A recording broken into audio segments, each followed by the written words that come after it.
বানাতে চাচ্ছেন মানসুর হাল্লাজের উদাহরণ দিয়ে বাংলাদেশে যত এই পীর মুরিদি ইসলাম চলছে এর থেকে আমাদেরকে বেরিয়ে আসতে হবে।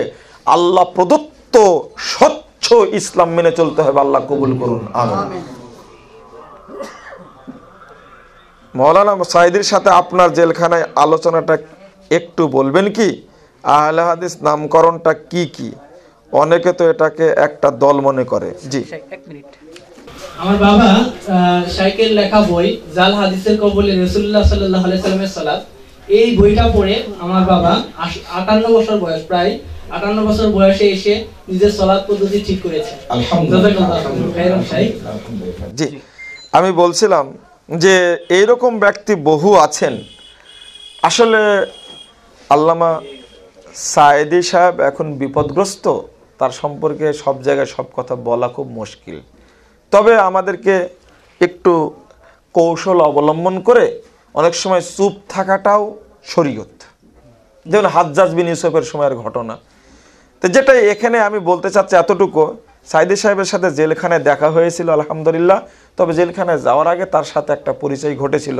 দেখেন, এই জন্য আমিও অপরাধী না। আমার এই বইটা জাল হাদিসের কবলে রাসূলুল্লাহ সালাত, এই যে এই বইটা তিনি জেলখানায় পড়েছিলেন। পড়ার পরে তিনি জেলখানায় যাওয়ার আগেই, আমি জেলখানায় যাওয়ার আগেই 1 বছর আগে তিনি আমার কাছে একটা পত্র লিখেছিলেন। পত্রের নাম ছিল ভুল সংশোধনে সফলতা আছে, ব্যর্থতা নেই, লজ্জারও কিছু নেই। তো এই বইটি পড়ে পত্র লিখছিলেন। তা আমার কাছে মনে হয়েছিল এটা একটা স্বপ্নের বিষয়। আমার কাছে স্বপ্নের মতো মনে হচ্ছে। এত বড় একজন মানুষ আর এত বড় একজন অধমের কাছে পত্র লিখবে, এটা আশ্চর্য। তো যাক, আলহামদুলিল্লাহ, দেখতে চাইতেন, আমাকে দেখা হতো না। পরে আল্লাহ বললেন তুই দেখা করে আয়। তাই হত্যা মামলা ঘাড়ে নিয়ে চলে গেলাম। কাশেমপুর কারাগারে 3 মাস 22 দিন থাকলাম একই সঙ্গে। সকাল সন্ধ্যায় হাঁটাহাঁটি করতাম। তো আলহামদুলিল্লাহ, আল্লাহ শুকরিয়া। তো সালাত আদায় করতাম মাঝে মাঝে তার সঙ্গে, একই সঙ্গে। তো যখন দেখতাম বুকে হাত বেঁধে রফল আদান করে সালাত আদায় করছেন, তখন মনে হয় আমার চেয়ে আপনারা বেশি আনন্দ পাবেন না। আলহামদুলিল্লাহ। তবে অনেক কথাই হয়েছে। পরে সে যে বইটা বের হলো, ভ্রান্ত আকিদা বনাম সঠিক আকিদা, এই বইটা আমি জেলখানায় প্রুফ দেখছিলাম। তো পুরো বইটা তিনি পড়লেন। আল্লাহ শুকরিয়া, আলহামদুলিল্লাহ। অনেক পরামর্শ দিলেন, সেইগুলো আমি অ্যাড করেছি আমার বইটার মধ্যে। তো আমি এই বিষয়ে আর কিছু বলতে চাচ্ছি না। আমি এতটুকু বলবো যে আপনারা চেষ্টা করুন নিজেরা ভুলগুলো শুদ্ধ করে নিয়ে সহি আকিদা এবং সহি সালাত, সহি আমল করার চেষ্টা করুন। আল্লাহ কবুল করুন, আল্লাহ আমিন।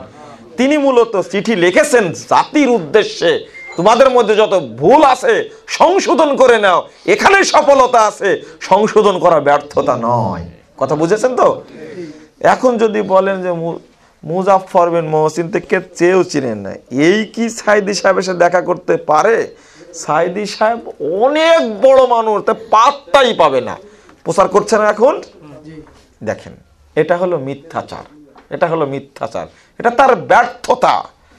আমি তো সাইদি সাহেবের বিষয়ে এতটুকু বলতে চাইব যে আপনি উনার বিষয়টা আলোচনা করছেন কেন?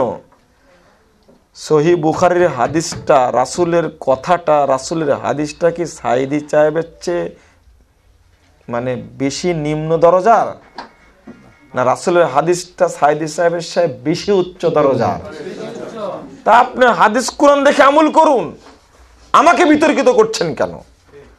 চিঠিটা তো আমার আগেই প্রকাশ পেয়ে গেছে। এই চিঠিটা আমার কাছে আসার আগেই গোটা জেলখানাতে প্রকাশ পেয়ে গেছে। জেলখানা থেকে আমার হাত পর্যন্ত আস্তে আস্তে গোপন করা তো দূরের কথা, আগেই সব জায়গায় পৌঁছে গেছে। তো এটা নিয়ে রাগ ব্যাগের কোনো কারণ নেই। আপনাদেরকে যেটা মেসেজ দেওয়া হয়েছে, ভুল ত্রুটি থাকলে সংশোধন করে নেন। আল্লাহ কবুল করুক, আমিন। আহলে হাদিস দল না, আহলে হাদিস একটা আকিদা। সালাফি দল না, এটা হলো আকিদার নাম। প্রত্যেকটা দল তৈরি হয়েছে, মাযহাব তৈরি হয়েছে বিভিন্ন ব্যক্তি এবং স্থানের নাম নিয়ে। আহলে হাদিস কখন তৈরি হয়েছে, কার নামে তৈরি হয়েছে কেউ বুঝাতে পারবে, বলতে পারবে? ও ঠ্যাং শক্ত কতটুকু বোঝা যাবে যে আহলে হাদিসটা দল, এটা হলো আকিদা। এটা কি আকিদার নাম। সালাফ এটা আকিদার নাম। এটা এক শ্রেণীর বেদাতি মানুষ আহলে হাদিস দল বলে পরিচয় করে, এটাকে ফেরকা বানাচ্ছে। এটা ভুল। এই চক্রান্ত বেশি দিন থাকবে না ইনশাআল্লাহ। যেই সহি আকিদা গ্রহণ করবে সেই সালাফি, সেই আহলুস সুন্নাহ, সেই হলো আনসারুস সুন্নাহ, সেই হলো তয়েফাতুল মানসুরা, সেই হলো তয়েফাতুল জহেরা। হাদিসে অনেকগুলো নাম আসছে, নামটা বড় বিষয় না, সহি আকিদাটা আমলটা বড় বিষয়। হক্কানি পীর বলতে কি বোঝায়? পীর আবার হক্কানি হয়? হ্যাঁ, না, এগুলো থেকে আপনারা বিরত থাকুন। রাসূল মুহাম্মদ সাল্লাল্লাহু আলাইহি ওয়াসাল্লাম পৃথিবীর একমাত্র মনোনীত ব্যক্তি, যাকে আমাদেরকে অনুসরণ করতে হবে। যার কথা বিরোধী হবে তাকে প্রত্যাখ্যান করতে হবে, রাসূল সাল্লাল্লাহু আলাইহি ওয়াসাল্লামকে মানতে হবে। জাযাকুমুল্লাহ খায়র। রমাদানে আমরা সওম পালন করি সৌদির একদিন আগে পরে, যে না, সৌদি আরবের সাথে একদিনে ঈদ করা, একদিনে সিয়াম পালন করা, এই মাসালা ত্রুটিপূর্ণ। একটু বুঝলেই হবে। নেটে আমার বক্তব্য আছে, যে ভূখণ্ডে যে অঞ্চলে চাঁদ দেখা যাবে সে অঞ্চলের মানুষ সিয়াম রাখবে এবং ঈদ করবে। এই মাসালাটাই আমরা বলে আসি। আপনারা বিস্তারিত জানতে চাইলে নেট থেকে আমার অনেক বক্তব্য আছে, সেইগুলো নিয়ে শুনবেন। আজকে বিস্তারিত বলার সময় নেই। যে লাস্ট প্রশ্ন। আসসালামু আলাইকুম রাহমাতুল্লাহি ওয়া বারাকাতুহু।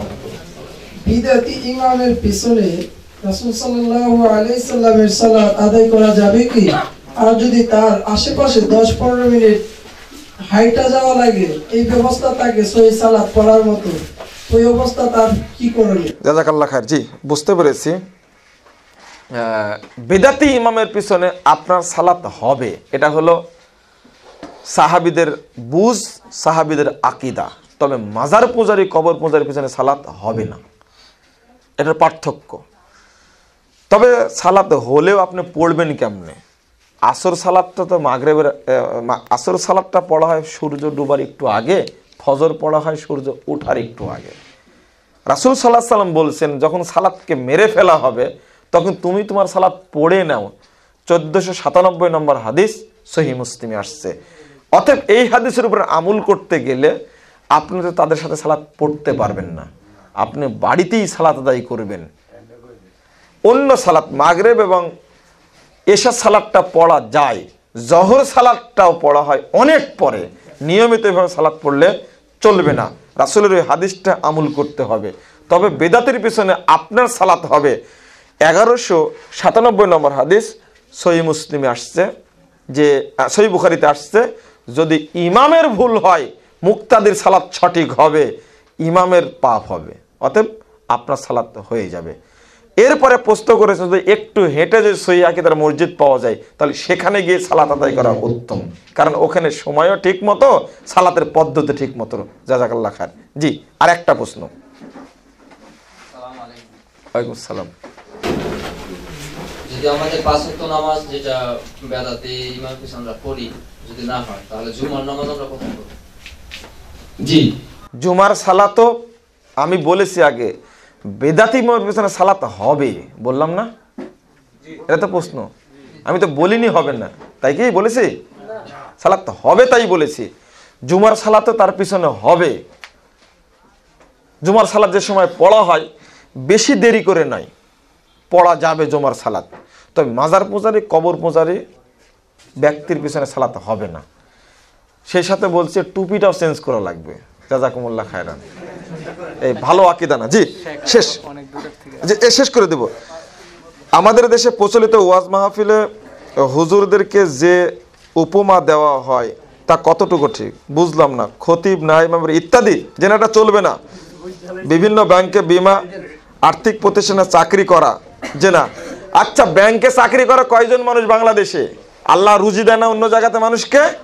আপনি ব্যাংক ছাড়া অন্য জায়গায় চাকরি করবেন, এখানে চাকরি করবে মুচি মেতর এই সমস্ত ব্যক্তিরা। হিন্দুরা চাকরি করুক, আপনার সুদের হিসাব নিকাশ দেখবেন কি জন্য? মহিলারা ছাড়া তারাবি সালাত আদায় করে তা বাড়িতে একাকে আদায় করা জায়েজ কি না? না, বাড়িতে একাকী সালাত আদায় করতে পারবে মহিলা, তারা বেসালাত, সমস্যা নেই। পবিত্র কোরআনে কত জায়গায় কত কি আচ্ছা, বুঝো না। আরেকটা প্রশ্ন, মহিলাদের পক্ষ থেকে জিনেরা কি ইনসানের সাথে মোবাইলে কথা বলতে পারে? জি, যারা জিন বশ করতে পারে তাদের সাথে কথা বলতেও পারে, এটা কোনো সমস্যা না। যারা জিনকে নিজেদের বশে আনতে পারে তারা কথা বলতে পারে।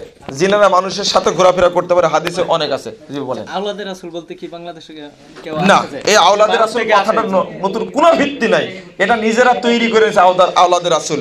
এই সমস্ত কথা বলা যাবে না। ঠিক আছে, শেষ করে জাযাকুমুল্লাহ খাইরান। অনেক কথা বলেছে আপনাদের সাথে, আল্লাহ যেন আমাদের কবুল করেন। আল্লাহুম্মা আমিন। সুবহানাকাল্লাহুম্মা বিহামদিকা আশহাদু আল্লা ইলাহা ইল্লা আনতা আস্তাগফিরুকা ওয়া আতুবু ইলাইকা। আসসালামু আলাইকুম ওয়া রাহমাতুল্লাহি ওয়া বারাকাতুহু।